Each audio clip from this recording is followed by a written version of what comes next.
ವಾರಕ್ಕೊಂದು ಕಥೆ ಕಥಾಸರಣಿ.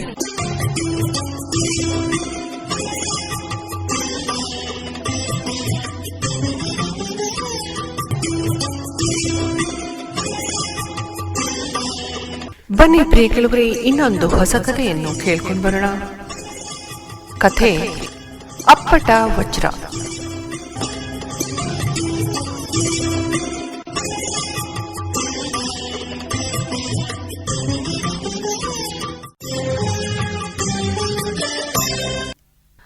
ಒಂದಾನೊಂದು ಕಾಲದಲ್ಲಿ ಒಬ್ಬ ತಂದೆ ಕಡೆಗಾಲದಲ್ಲಿ ಮಗನನ್ನು ಕರೆದು ಪುಟ್ಟದಾದ ಗಂಧದ ಪೆಟ್ಟಿಗೆ ಕೊಟ್ಟು, ನೋಡು, ಇದರಲ್ಲಿ 2 ವಜ್ರಗಳಿವೆ.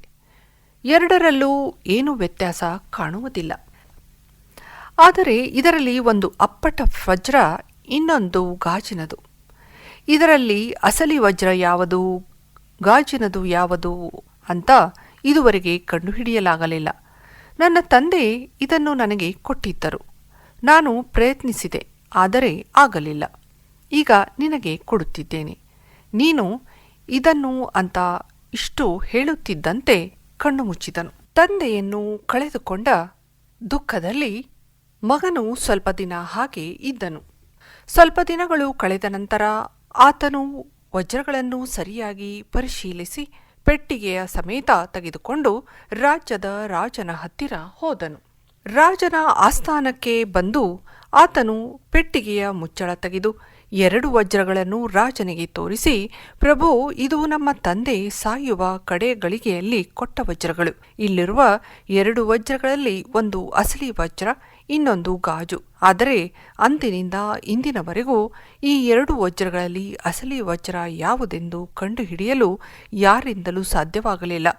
ಆದ್ದರಿಂದ ಪ್ರಭು, ನೀವು ಯಾರಾದರೂ ವಜ್ರ ಪರಿಣಿತರನ್ನು ಕರೆಯಿಸಿ ಇದರಲ್ಲಿ ಅಪ್ಪಟ ವಜ್ರ ಯಾವುದು ಎಂದು ಕಂಡುಹಿಡಿದರೆ ಈ ವಜ್ರವನ್ನು ನಿಮ್ಮ ಕೋಶಾಗಾರಕ್ಕೆ ಕೊಡುತ್ತೇನೆ. ಆದರೆ ಹಾಗೆ ಯಾರಿಂದಲೂ ಕಂಡುಹಿಡಿಯಲಾಗದಿದ್ದರೆ ವಜ್ರದ ಬೆಲೆಯನ್ನು ನೀವು ನನಗೆ ಕೊಡಬೇಕಾಗುತ್ತದೆ ಎಂದು ಷರತ್ತು ಹಾಕಿದನು. ರಾಜನು ಅವನ ಷರತ್ತಿಗೆ ಒಪ್ಪಿಕೊಂಡ. ಅಸಲಿ ವಜ್ರ ಯಾವುದೆಂದು ಕಂಡುಹಿಡಿಯಲು ಆಭರಣ ತಯಾರಿಕೆಯ ಪರಿಣಿತರನ್ನೆಲ್ಲ ಕರೆಸಿದನು. ಆದರೆ ಯಾರಿಂದಲೂ ಅಸಲಿ ವಜ್ರ ಯಾವುದು, ಗಾಜ ಯಾವುದೆಂದು ಕಂಡುಹಿಡಿಯಲು ಸಾಧ್ಯವಾಗಲಿಲ್ಲ. ಆಗ ರಾಜನೇ ಒಪ್ಪಿಕೊಂಡು ಮಾತಿನಂತೆ ಅವನಿಗೆ ವಜ್ರಕ್ಕೆ ಸಮಾನಾದ ಬೆಲೆಯನ್ನು ಕೊಟ್ಟನು.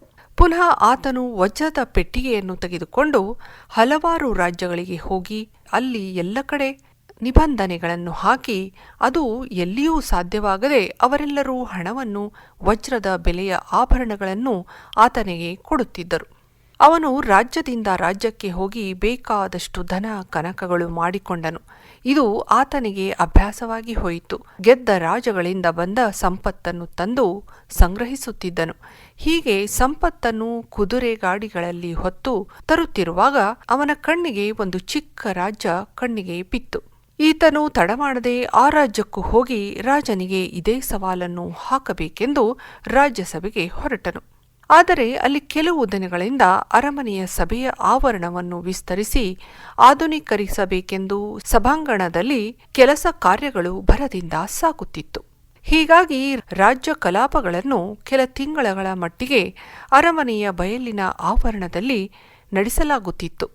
ನೆರಳು ಬಿಸಿಲುಗಳನ್ನು ಲೆಕ್ಕಿಸದೆ ರಾಜ ಪರಿವಾರದವರೆಲ್ಲ ಹೊರಗೆ ನಡೆಯುವ ರಾಜಸಭೆಗಳಲ್ಲಿ ಪಾಲ್ಗೊಳ್ಳುತ್ತಿದ್ದರು. ಆತ ವಜ್ರ ಪರೀಕ್ಷೆಗೆ ಒಳಪಡಿಸಲು ತಂದ ಆ ದಿನವೂ ಸಹ ರಾಜ ಪರಿವಾರದವರು ಹೊರಗೆ ಬಯಲಿನಲ್ಲಿ ಸಭೆಯನ್ನು ನಡೆಸುತ್ತಿದ್ದರು.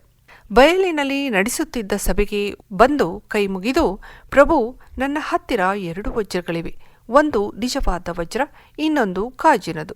ಆದರೆ ಇದುವರೆಗೆ ಅಸಲಿ ವಜ್ರ ಯಾವುದೆಂದು ಕಂಡುಹಿಡಿಯಲು ಯಾರಿಂದಲೂ ಸಾಧ್ಯವಾಗಲಿಲ್ಲ. ಎಲ್ಲ ರಾಜ್ಯಗಳಲ್ಲಿ ಸುತ್ತಿ ಬಂದಿದ್ದೇನೆ. ಈಗ ನಿಮ್ಮ ರಾಜ್ಯದಲ್ಲಿ ಯಾರಾದರೂ ಇದರಲ್ಲಿಯ ವಜ್ರ ಯಾವುದೆಂದು ಕಂಡುಹಿಡಿದರೆ ಆ ವಜ್ರವನ್ನು ನಿಮ್ಮ ಖಜಾನೆಗೆ ಕೊಡುತ್ತೇನೆ. ಅದು ಆಗದಿದ್ದರೆ ಅದರ ತೂಕದ ಹಣವನ್ನು ಕೊಡಬೇಕಾಗುತ್ತದೆ. ಇದು ನನ್ನ ನಿಬಂಧನೆ ಎಂದನು. ರಾಜನು ಇದಕ್ಕೆ ಒಪ್ಪಿದನು.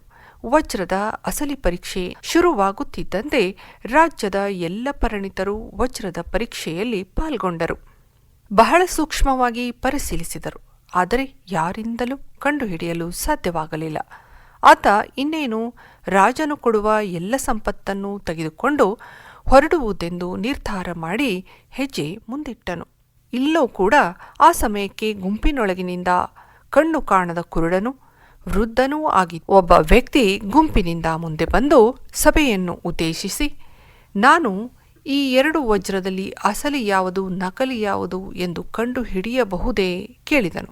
ರಾಜನು ಉದಾರ ಮನಸ್ಸಿನವನು, ಶಾಂತ ಸ್ವಭಾವದವನು ಆಗಿದ್ದನು. ಮುಂದೆ ಬಂದ ವೃದ್ಧನಿಗೆ ಆಯಿತು, ಪರೀಕ್ಷೆ ಮಾಡು ಎಂದನು. ವೃದ್ಧನು ವಜ್ರಗಳಿಟ್ಟ ಪೆಟ್ಟಿಗೆ ಹತ್ತಿರ ಬಂದು 2 ವಜ್ರಗಳನ್ನು ಕೈಯಲ್ಲಿ ಮುಟ್ಟಿ ನೋಡಿ, ಇದು ಅಪ್ಪಟ ವಜ್ರ ಎಂದು ಒಂದನ್ನು ತೋರಿಸಿದನು. ಇನ್ನೊಂದನ್ನು ಮುಟ್ಟಿ, ಇದು ಗಾಜಿನದು ಎಂದನು. 2 ಕಣ್ಣು ಕಾಣದಿದ್ದರೂ ವಜ್ರಗಳ ಪರೀಕ್ಷೆ ಮಾಡಿದ್ದು ಸರಿಯಾಗಿಯೇ ಇತ್ತು. ವಜ್ರಗಳನ್ನು ತಂದಿದ್ದ ಆತನಿಗೆ ಆಶ್ಚರ್ಯವಾಗಿ ಮುಂದೆ ಬಂದು, ಸ್ವಾಮಿ, ನೀವು ಹೇಳಿದ್ದು ಸರಿಯಾಗಿದೆ, ನಾನು ಸೋಲನ್ನು ಒಪ್ಪಿಕೊಳ್ಳುತ್ತೇನೆ, ಆದರೆ ಇದು ಹೇಗೆ ತಿಳಿಯಿತು ಎಂಬುದನ್ನು ಸಾಬೀತು ಮಾಡಿದರೆ ಎಂದನು. ಆಗ ಕುರುಡ ವೃದ್ಧನು, ನಾವೆಲ್ಲರೂ ಬಿಸಿಲಿನಲ್ಲಿ ಕುಳಿತಿದ್ದೇವೆ. ಇಲ್ಲಿಯವರೆಗೆ 2 ವಜ್ರಗಳನ್ನು ಮುಟ್ಟಿದರೆ ಒಂದು ಸೂರ್ಯನ ಶಾಖಕ್ಕೆ ಬಿಸಿಯಾಗಿದೆ, ಇನ್ನೊಂದು ತಂಪಾಗಿ ಇದೆ. ತಂಪಾಗಿರುವುದು ಅಪ್ಪಟ ವಜ್ರ. ಸೂರ್ಯನ ಶಾಖ ವಜ್ರದ ಮೇಲೆ ಬಿದ್ದರೂ ಅದು ತಣ್ಣಗೆ ಇರುತ್ತದೆ, ಆದರೆ ಗಾಜು ಕಾದು ಬಿಸಿಯಾಗುತ್ತದೆ. ಇದು ಮುಟ್ಟಿ ನೋಡಿ, ಗಾಜಿನದು ಎಂದನು. ಉತ್ತರ ಸರಿಯಾಗಿತ್ತು. ಅಪ್ಪಟ ವಜ್ರ ಮತ್ತು ಗಾಜಿನದು 2 ಗೊತ್ತಾಯಿತು. ವಜ್ರ ತಂದ ಮಾಲೀಕನು ಅವನ ಮಾತಿನಂತೆ ರಾಜಕೋಶಾಗಾರಕ್ಕೆ ಆ ವಜ್ರವನ್ನು ರಾಜನಿಗೆ ಕೊಟ್ಟನು. ರಾಜನು ಕೊಡುಗೆಗಳನ್ನು ಕೊಟ್ಟು ಗೌರವದಿಂದ ಕಳಿಸಿದನು. ಕಣ್ಣು ಕಾಣದ ಮುದುಕ ಅಪ್ಪಟ ವಜ್ರದ ಕುರಿತು ತಿಳಿಸಿ ರಾಜ್ಯದ ಘನತೆ ಗೌರವ ಹೆಚ್ಚಿಸಿದ ಕಾರಣ ಅವನಿಗೆ ಸನ್ಮಾನ ಮಾಡಿ ಸುಖವಾಗಿ ಜೀವನ ಮಾಡಲು ಅನುಕೂಲವಾಗುವಂತೆ ರಾಜ್ಯದಿಂದಲೇ ವ್ಯವಸ್ಥೆ ಮಾಡಲಾಯಿತು.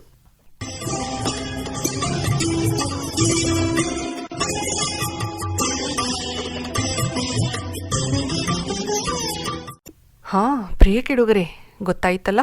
ಯಾರು ಯಾವಾಗಲೂ ಸಂತೋಷವಾಗಿದ್ದು ಮತ್ತೊಬ್ಬರ ಬಳಿಯೂ ಸಮಾಧಾನದಿಂದ ಶಾಂತ ಚಿತ್ತರಾಗಿ ಮಾತನಾಡುತ್ತಾರೋ ಅವರು ಅಪ್ಪಟ ವಜ್ರದಂತೆ.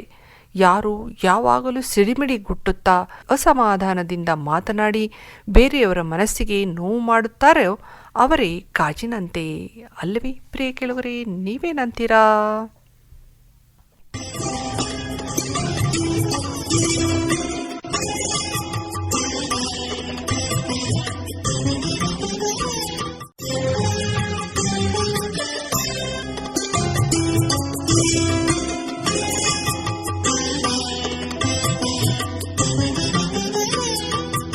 ಇದುವರೆಗೆ ಅಪ್ಪಟ ವಜ್ರ ಕಥೆಯನ್ನು ಕೇಳಿದಿರಿ. ಸಂಕಲನ ಸವಿತಾ ದೇಶಮುಖ್, ನಿರ್ಮಾಣ ಸೋಮಶೇಖರ್ ಎಸ್ ರೂಳಿ. ಹಾಗಿದ್ರೆ ಬನ್ನಿ, ಮತ್ತೆ ಮುಂದಿನ ವಾರ ಇನ್ನೊಂದು ಹೊಸ ಕಥೆಯೊಂದಿಗೆ ಬರುತ್ತೇವೆ. ಅಲ್ಲಿಯವರೆಗೆ ನಮಸ್ಕಾರ. ಈ ಕಾರ್ಯಕ್ರಮವು ಆಕಾಶವಾಣಿ ವಿಜಯಪುರ ಕೇಂದ್ರದಿಂದ ಪ್ರಸಾರವಾಯಿತು.